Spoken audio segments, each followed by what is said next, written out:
Halo, assalamualaikum warahmatullahi wabarakatuh ya. Selamat siang ya.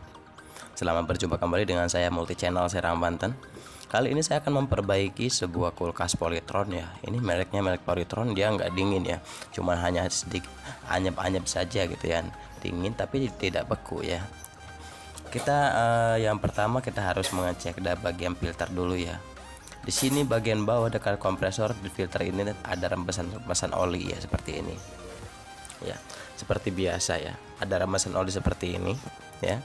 Kita harus lihat satu persatu dari bagian pipa-pipa dekat kompresor ya. Ternyata diketahui ataupun terdeteksi ya ada rembesan oli di sini. Oke, langsung saja kita perbaikan ya. Untuk perbaikan seperti ini kita jangan ragu ya untuk melakukan penggantian spare part gitu ya, penggantian spare part. Oke, yang belum subscribe silahkan di subscribe dulu silahkan ya, dan di like, dan silahkan berkomentar. Dan yang sudah bergabung ya terima kasih juga ya untuk yang sudah bergabung.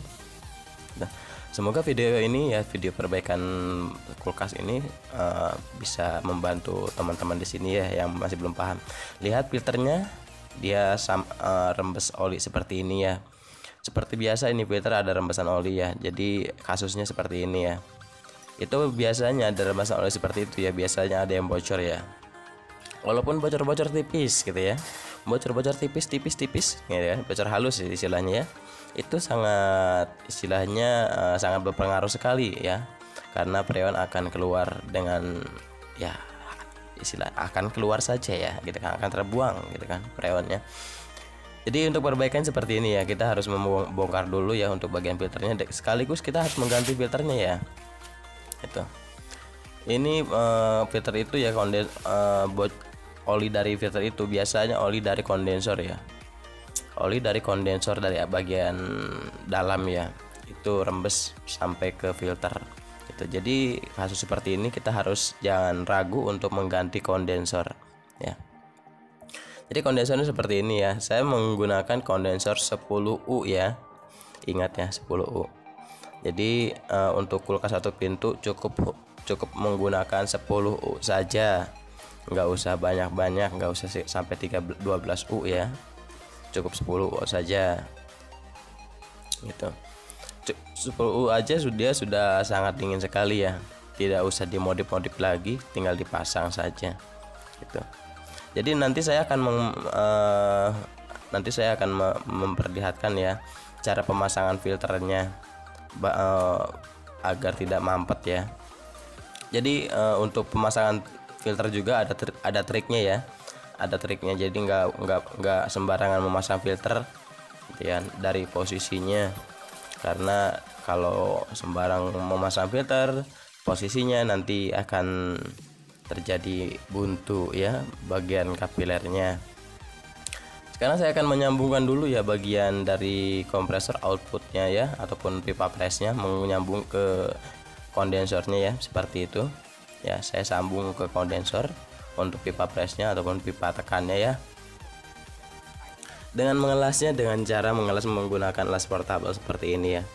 Jadi saya menggunakan las seperti ini saja, itu pun sudah cukup bisa ya, cukup bagus hasilnya, asalkan ada pakai menggunakan pantulan api seperti ini ya. Jadi saya setiap mengelas besi-besi yang tebal menggunakan pantulan api seperti ini ya. Itu jadi sangat cepat sekali nanti proses pengelasannya ya, sangat panas sekali ya. Jadi pencairan lasnya juga sangat cepat prosesnya ya, tidak memakan waktu kalau menggunakan pantulan api. Nah, sekarang bagian filter ya, saya akan memasang bagian filternya. Ini yang harus diketahui ya, ini yang sangat penting sekali ya. Banyak sekali rekan-rekan di sini ya ataupun penonton yang berkomentar katanya, setelah penggantian filter, setelah pemasangan filter, setelah pengisian freon ya, setelah penggantian kondensor, kenapa kok bisa buntu lagi katakan ya, kenapa kok bisa mampet lagi bagian kapilernya. Nah, jadi sekarang saya akan memberikan informasi ataupun memberikan trik lagi ya buat teman-teman di sini, buat para penonton di sini. Untuk pemasangan filter ya, kita harus memposisikan posisinya vertikal ya, jangan posisi horizontal gitu. Jadi seperti ini ya. Nah, jadi untuk triknya seperti ini ya, ini dijamin nggak bakalan mampet ya. dijamin nggak bakalan buntu. Nanti oli-olinya nggak bakalan masuk ke kapiler kalau seperti ini. Saya biasanya memposisikan seperti ini, itu nggak ada kendala sampai sekarang pun ya, tidak pernah ada kendala. Makanya saya setiap perbaikan kulkas cukup sekali saja, nggak perlu kerja 2 kali gitu kan. Karena ya kita harus tahu juga triknya ya, trik cara pemasangan, trik cara memposisikan, dan trik cara pengisian freon ya. Untuk trik pemasangan filter, kita harus posisinya posisi vertikal ya. Nanti untuk trik pengisian freon juga nanti ada triknya juga ya, nggak sembarangan ngisi freon gitu kan, nggak sembarangan just ngisi freon, nggak sembarangan seperti itu ya. Kita harus melihat ampernya ya. Jadi seperti ini, kita harus melihat ampere, kita pasang tang ampere ya, dan kita harus memberikan taujon dulu untuk kapilernya supaya kita memastikan kapiler ini tidak buntu ya. Jadi kita harus memasukkan taujonnya dulu dengan cara menghidupkan kompresor, dan kita masukkan taujon lewat ke kapiler ya. Jadi seperti itu ya untuk memastikan tidak buntunya untuk kapiler. Nah sekarang kapilernya tidak buntu ya, tidak mampet. Jadi posisi ini juga harus diperhatikan, posisi filter ya, supaya nantinya tidak terjadi buntu, karena kapiler sudah tidak terjadi buntu lagi, sudah bagus ya. Jadi untuk menjaga-jaga ya, filternya harus seperti itu posisinya. Nanti saya kasih tahu trik cara mengisi freon ya. Trik cara mengisi freon itu nggak boleh asal ngisi ya, nggak boleh sembarangan untuk kulkas ya. Nanti saya kasih tahu ya. Jadi untuk sekarang saya kasih tahu pemasangan filternya dulu seperti itu ya, pemasangan filternya. Jadi untuk kulkas itu ya nggak boleh, istilahnya nggak boleh cepet-cepet lah ya dari prosesnya, apalagi pemvakuman ya. Proses pemvakuman, proses pengelasan filter, dan proses pengisian freon itu yang intinya ya, yang harus diperhatikan itu. Nah sekarang untuk pemasangan kapiler sudah terpasang ataupun sudah dilas ya, seperti itu. Nah, ya. Oke, kita lanjut lagi ya, untuk memposisikan kapilernya ya. Jadi seperti ini ya.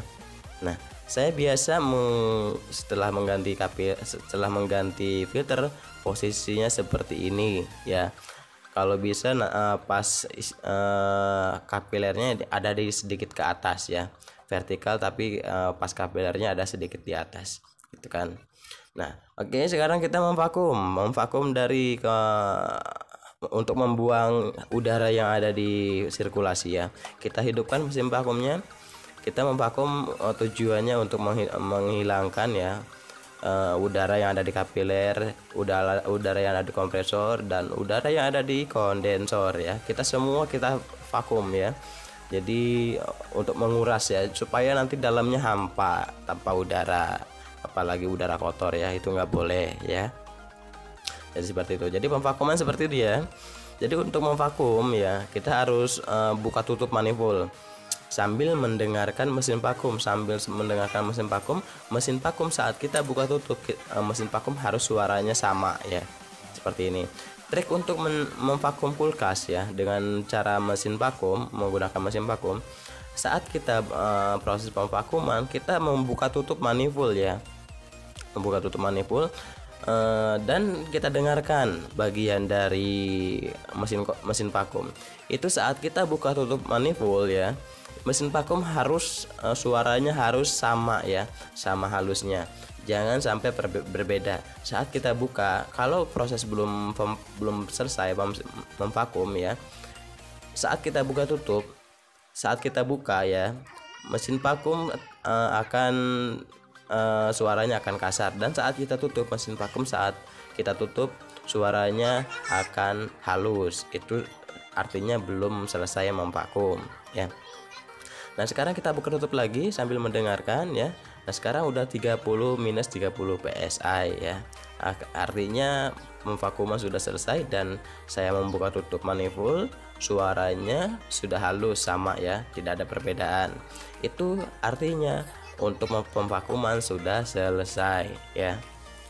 Itu trik untuk memvakum. Sekarang saya kasih tahu trik untuk mengisi freon ya. Jadi seperti itu ya.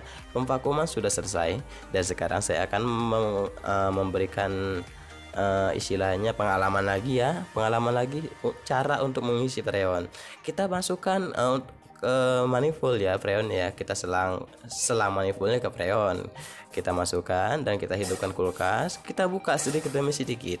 Untuk kulkas ya, jangan sampai kita langsung istilahnya menghajar langsung dibuka full untuk manifoldnya, itu tidak boleh itu ya. Dari pengalaman saya itu tidak boleh, karena untuk kulkas kalau kita langsung membuka full, maka nanti kotoran-kotoran yang ada di pipa ya, itu langsung masuk kedorong ke kapiler yang akhirnya kapiler bisa buntu, bisa mampet. Jadi untuk pengisian freon ya, kita harus buka tutup. Jadi bertahap ya, 5 dari 30 minus 30 psi kita isi sampai 0 psi, kita isi lagi, setelah itu kita isi lagi sampai 5 psi, seterusnya sampai kalau bisa ya sampai 18 psi. Untuk kulkas ya, kalau 15 psi belum dingin maksimal, kita mengisinya menggunakan sampai 18 psi, itu udah sangat maksimal dinginnya untuk polytron ya. Itu sambil kita perhatikan juga ampernya ya, sepertinya ini. Nah sekarang sudah 18 psi ya, ini saya mengisinya bertahap ya, dan saya sambil meraba-raba ya kapiler dan maksudnya filter dan kondensor itu sudah hangat. Sekarang saya tutup lagi dan lihat ampernya. Untuk di skala 400 ampere ya, itu 5,54 ya, 0,54 itu untuk skala 400 ampere. Kalau untuk skala 200 ampere ya, ataupun ya 20 ampere ya, 20 ampere atau 200 ampere itu biasanya 0,3 sampai 0,4 untuk satu pintu ya. Untuk polytron seperti ini, kompresornya kecil, jadi cukup untuk sampai 0,4 saja, itu maksimal ya, itu ampernya. Dan pokoknya tadi ya, untuk pengisian freon kita harus bertahap ya.